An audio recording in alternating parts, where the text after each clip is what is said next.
The Thief's Story. Ruskin born 1934 is an Indian author of British descent. He lives with his adopted family in London, in Missouri, India. The Indian Council for Child Education has recognized his role in the growth of children's literature in India. He got the Sahitya Akademi Award in 1992 for Our Trees Still Grow in Dehra.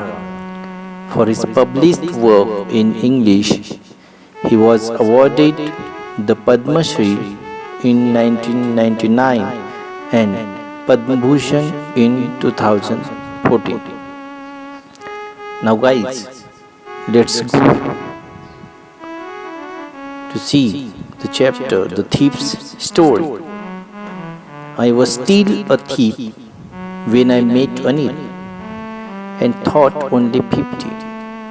I was an experienced and fairly successful hand. Anil was watching a wrestling match when I approached him. He was about 25, a tall, lean fellow, and he looked easygoing, kind and simple enough for my purpose. I hadn't had much luck of late and thought I might be able to get into the young man's confidence. You look a bit of a wrestler yourself, I said. A little flattery helps in making friends. So, do you? He replied, which put me off for a moment because at the time I was rather thin. Well, I said modestly, I do wrestle a bit. What's your name? Harisi, I replied. I took a new name every month that kept me ahead of the police and my former employers. After this introduction, Anil talked about the well-oiled wrestlers who were grunting, lifting and throwing each other about. I didn't have much to say. Anil walked away. I followed casually. Hello again, he said. I gave him my most appealing smile. I want to work for you, I said. But I can't pay you. I thought that. Or for a minute, perhaps I had misjudged my man. I asked, can you feed me? Can you cook? I can cook, I lied again. If you can cook, then maybe I can feed you. He took me to his room over the Jamna sweet shop and told me I could sleep on the balcony. But the meal I cooked that night must have been terrible because Anil gave it to a stray dog and told me to be off. But I just hung around, smiling in my most appealing way, and he couldn't help laughing. Later, he patted me on the head and said, never mind, he'd teach me to cook. He also taught me to write my name and said he would soon teach me to write whole sentences and to add numbers. I was grateful. I knew that once I could write like an educated man, there would be no limit to what I could achieve. It was quite pleasant working for Anil. I made the tea in the morning and then would take my time buying the day's supplies, usually making a profit of about ₹1 a day. I think he knew I made a little money this way, but he did not seem to mind. Anil made money by fits and starts. He would borrow one week, lend the next. He kept worrying about his next check, but as soon as it arrived, he would go out and celebrate. It seems he wrote for magazines, a queer way to make a living. One evening, he came home with a small bundle of notes, saying he had just sold a book to a publisher. At night, I saw him chuck the money under the mattress. I had been working for Anil for almost a month, and apart from cheating on the shopping, had not done anything in my line of work. I had every opportunity for doing so. Anil had given me a key to the door, and I could come and go as I pleased. He was the most trusting person I had ever met. And that is why it was so difficult to rob him. It's easy to rob a greedy man because he can afford to be robbed. But it's difficult to rob a careless man. Sometimes he doesn't even notice he has been robbed, and that takes all the pleasure of the work. Well, it's time I did some real work. I told myself, I'm out of practice, and if I don't take the money, he'll only waste it on his friends. After all, he doesn't even pay me. Anil was asleep. A beam of moonlight stepped over the balcony and fell on the bed. I sat up on the floor, considering the situation. If I took the money, I could catch 10:30 express to Lucknow. Slipping out of the blanket, I crept up to the bed. Anil was sleeping peacefully. His face was clear, unlined. Even I had more marks on my face, though mine were mostly scars. My hand slid under the mattress, searching for the notes. When I found them, I drew them out without a sound.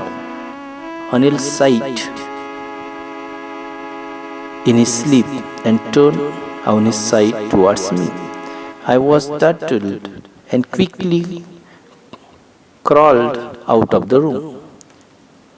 When I was on the road, I began to run. I had the notes at my waist, held there by the string of my pajama. I slowed down to a walk and counted the notes. 600 rupees in 50s. I could live like an oil-rich Arab for a week or two. When I reached the station, I did not stop at the ticket office. I had never bought a ticket in my life, but dashed straight to the platform. The Lucknow Express was just moving out. The train has still to pick up speed, and I should have been able to jump into one of the carriers, but I hesitated. For some reason I can't explain, and I lost the chance to get away. When the train had gone, I found myself standing alone on the deserted platform.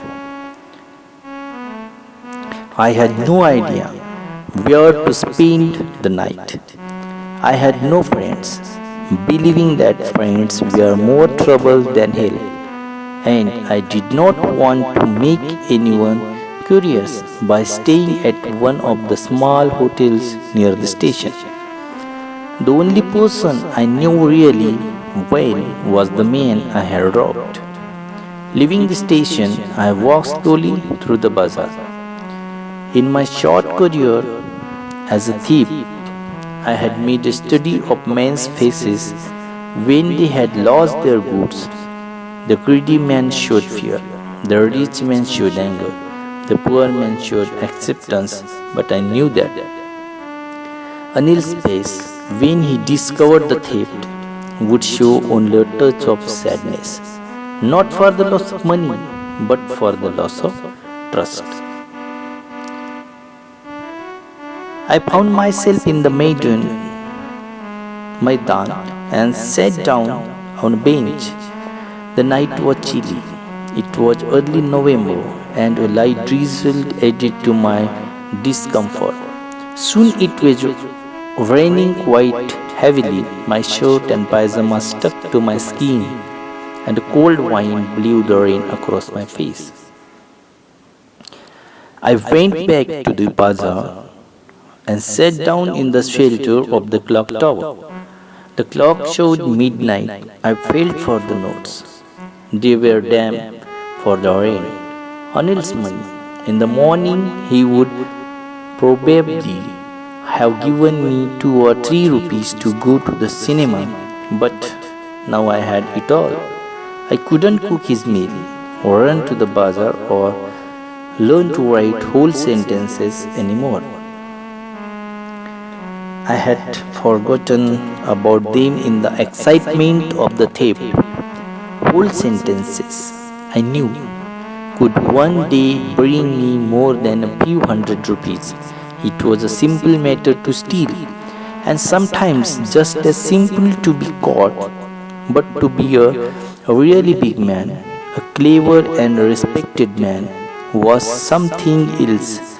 I should go back to Anil, I told myself, if only to learn to read and write. I hurried back to the room feeling very nervous, for it is much easier to steal something than to return it undetected. I opened the door quietly, then stood in the doorway. In clouded moonlight, Anil was still asleep. I crept to the head of the bed, and my hand came up with the notes. I felt his breath on my hand. I remained still for a minute. Then my hand found the edge of the mattress and slipped under it with the notes. I awoke late next morning to find that Anil had already made the tea. He stretched out his hands to wash me. There was a 50 rupee note between his fingers. My heart sank. I thought I had been discovered. I made some money yesterday, he explained. Now you will be paid regularly. My spirits rose, but when I took the note, I saw it was still wet from the night's rain. Today we'll start writing sentences, he said. He knew, but neither his lips nor his eyes showed anything. I smiled at Anil in my most appealing way, and his smile came by itself without any effort. Ruskin, Bond.